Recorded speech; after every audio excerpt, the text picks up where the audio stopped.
Now let's look at the simple count cross interdiffusion calculation using A option in the fact stage. So what I'm saying is the interdiffusion calculation is like this. So when you have the material number 1 on the left side and material number 2 on the right side, and then when you have the interface between these materials, then there should be always certain chemical reaction at the interface here. So how can we predict this kind of interfacial reaction? This is very important actually. The this kind of calculation is very important in the many material process. So for example, if you have the refractory material here and if you have the slag here, then there's certain chemical reaction at the interface. So we can actually using this kind of the interfacial reaction to understand the chemical corrosion of the refractory, for example. And also, if you have the welding of the A material and B material, and what kind of the phase can be formed at the interface. So this can be also roughly simulated by using this kind of calculation. So strictly speaking, if you want to know what kind of chemical reaction happening and how thick, how much chemical reaction happening at the interface with the time, you have to use the diffusion calculation.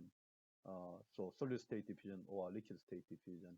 But however, to find out all those kinds of the diffusion coefficient or mobility of the component in each phase, each actual material here, is very difficult. So in fact stage, we can do the very simple calculation, just assuming that all the component on this side, as you can see here, all the component in material number 1 is diffusing all together to the B side, and then all the material in the material number 2 is also diffusing to the material number 1 side like this.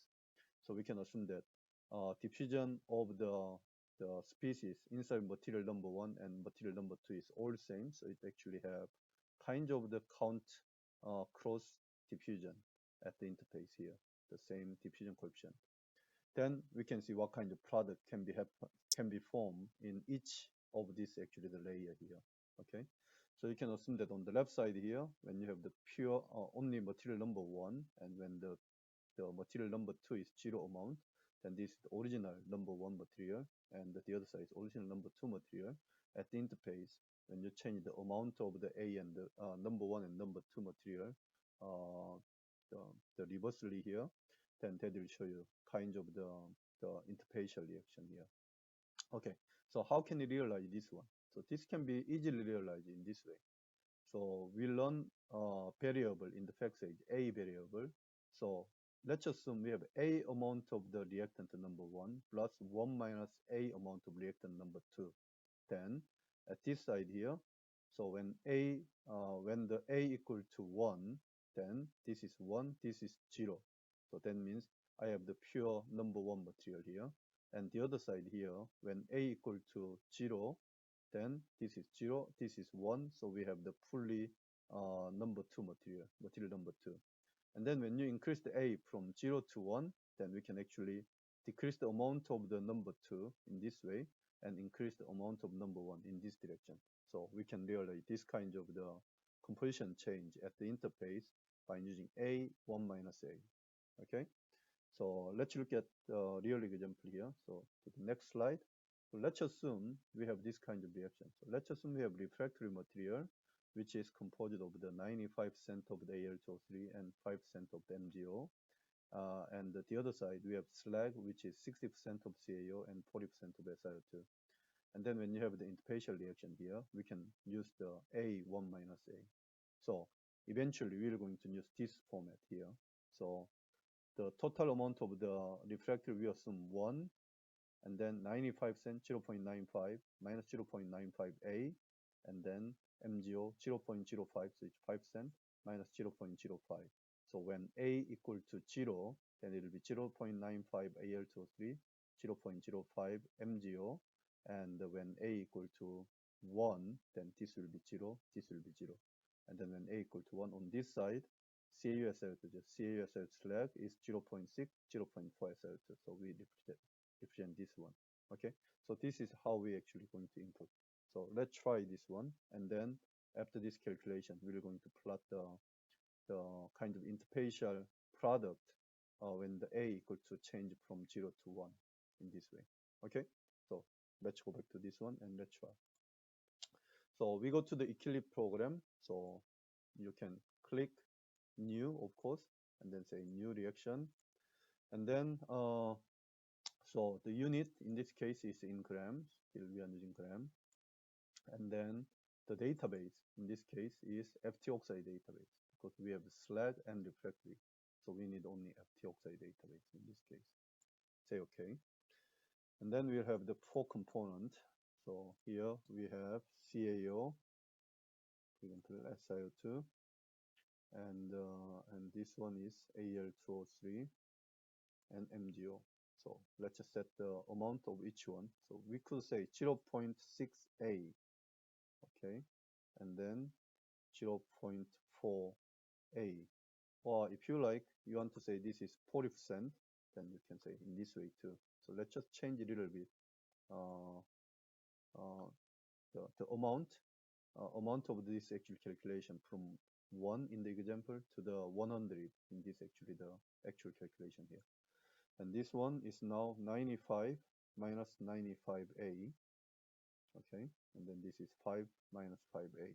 So, and then we're going to change A from 0 to 1. So when A equal to 1, it means 60% of the CaO, 40% of Al2O3.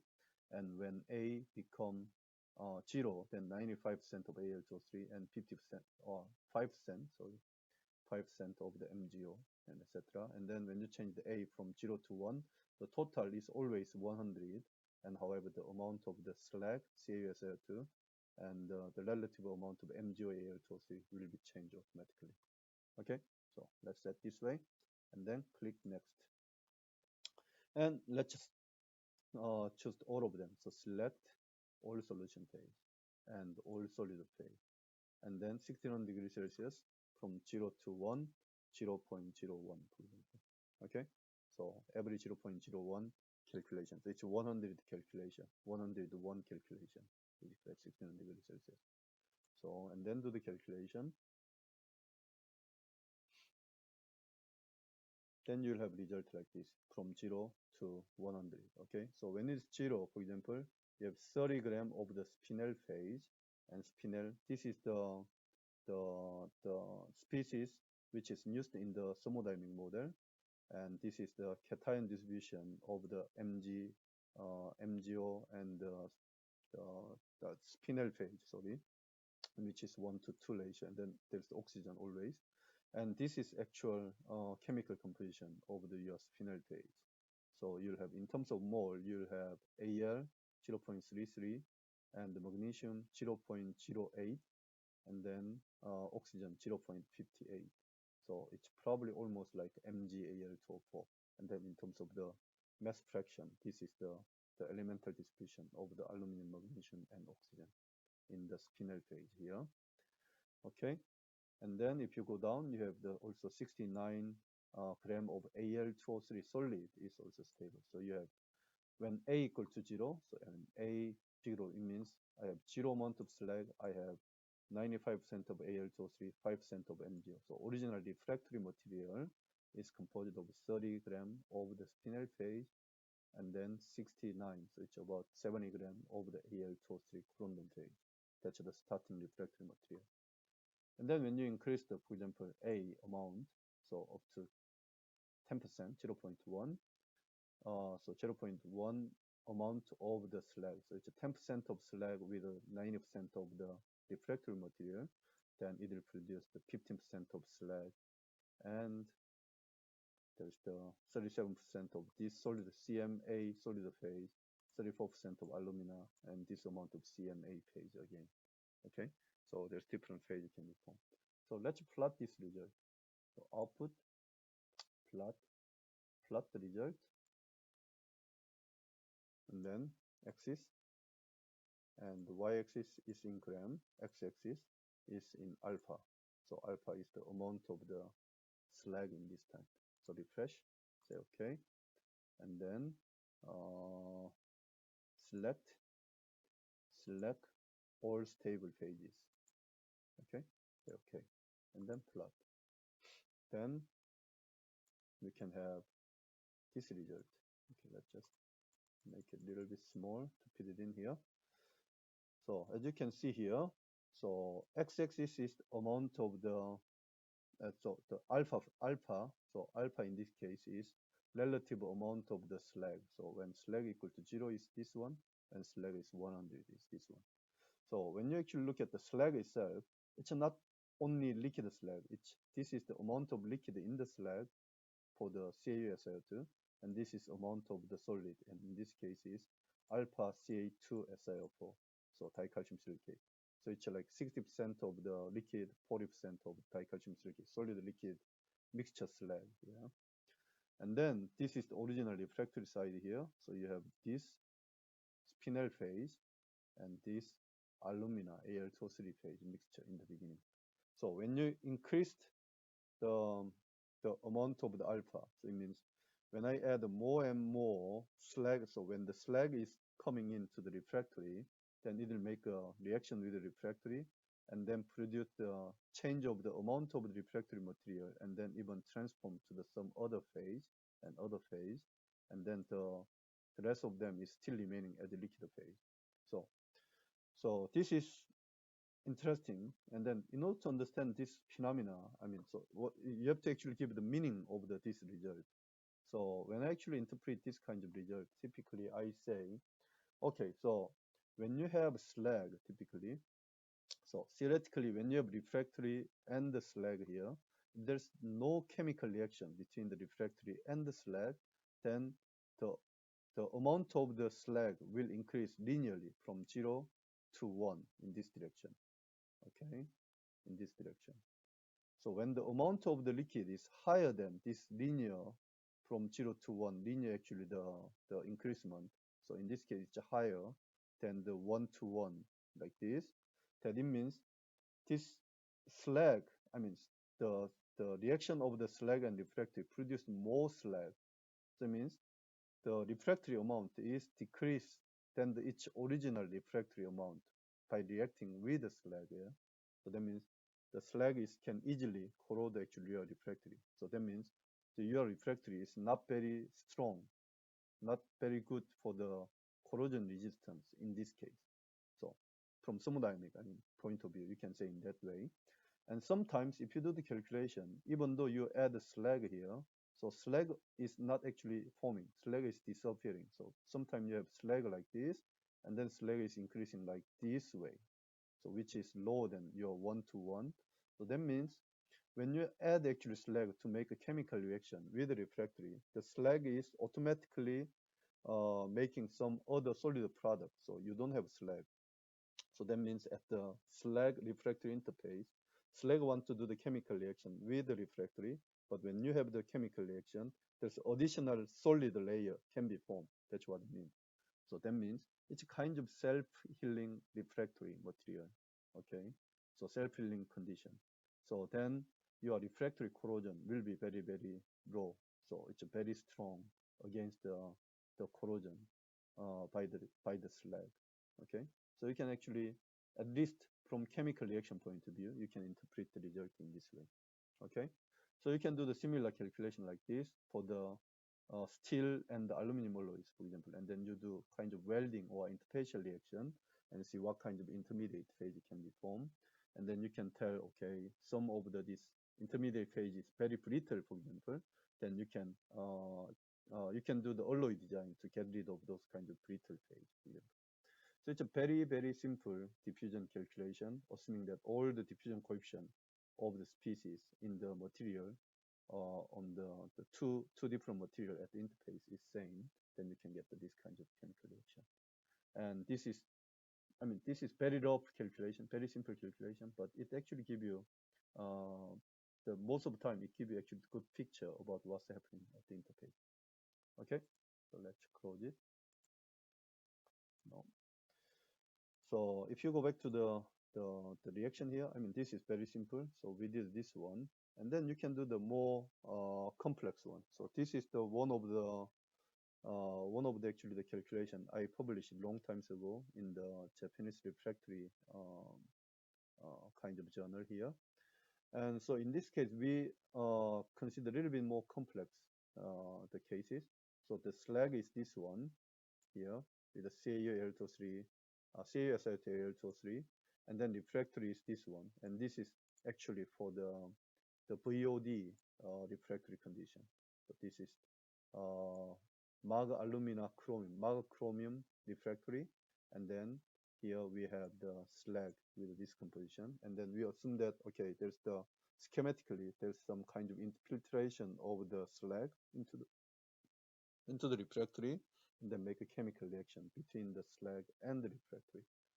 And when you do the thermodynamic calculation for the refractory at I think 1650 degrees Celsius, here, and your refractory is mainly here, periclase, and then your spinel phase. So it's a periclase MgO rich phase, and then spinel is MgCl2O4 and MgAl2O4, Fe, Cl2O4, and something like that.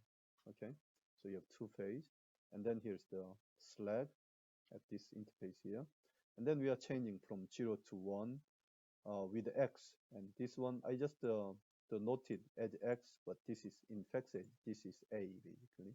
Okay, so I just did the calculation, and I show what kind of interfacial reaction can happen at this refractory and the slag, and you see that slag is forming higher than its original 1,1 amount. So it means slag actually can be formed.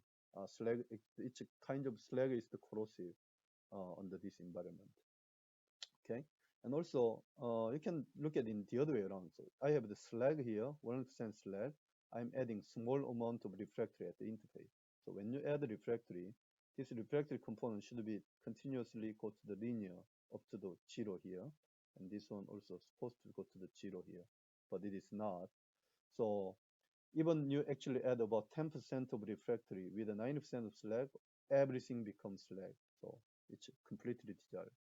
And then when you add about 20% of the refractory and 80% of the slag, then you can have spinel phase in the refractory still survive.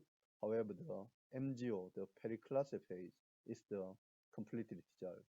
So that means from the corrosion point of view, you may say that this refractory material is composed of the periclase and then spinel, two kinds of minerals.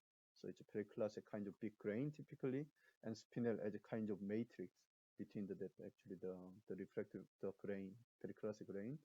And spinel is the more corrosion resistance than the MgO, the periclase grain, against this kind of slag. You can say in that way. So I mean, you can have the less corrosion in the matrix, but more corrosion on the grain of the magnesium, big magnesium grain, for example. So you can interpret the result in that way too. Okay, so if you do the thermodynamic calculation, you can get the probably similar result like this. And also, if you look at here, there's some additional information like the chemistry of the slag change with A or with X here. So you can actually plot the weight center of the species in the slag, so all the species, with A. Then you can see how does the slag composition. So slag composition from here to here is changing with the chemical reaction with the refractory. And this is the change of the chemical composition of the periclase. So this periclase here. So MgO rich phase. So MgO rich phase composition change with the X phase, X or A in variable A in the thermodynamic calculation. And this is chemistry change of spinel phase, spinel part here with A phase. So chromium oxide is keep increasing, and then you're losing alumina.